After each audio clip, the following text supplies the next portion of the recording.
Tcharan! Ang dumi, no? Ang hindi malinis, tapos very unorganized talaga.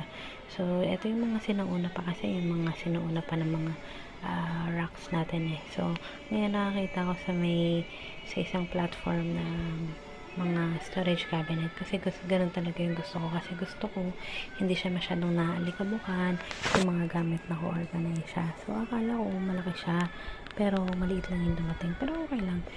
Nakakatuwa rin naman, no? Kasi ang hirap din talaga na yung mga gamit mo ay nakalabas, naka-expose, no? Mas gusto ko talaga yung naka-enclose kasi nga very lapitin ng mga alikabok. Actually, kakapunas mo lang maya-maya, eto na naman, meron na namang alikabok.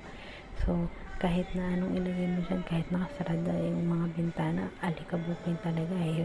Napakasipunin pa naman at saka mahikain yung anak ko. So, kaya gusto ko naka-close talaga, naka-enclose talaga yung mga gamit namin. So, ayoko ng mga naka-expose, no?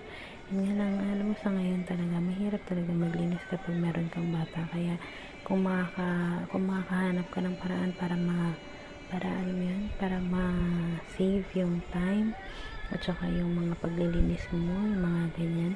So, yun yung gagawin mo. Pero ito very cute, no? Kasi, talagang it saves yung space at the same time yung talagang siya organize, makaka-organize ka ng maayos dito sa mga gamit-gamit. Ayan, so ito na ngayon dumating, 5 layers yung in order ko. Ayan, very cute, no? Malaki o maliit, no? Yan yung inspiration ko, malaki. At ito yung dumating, maliit.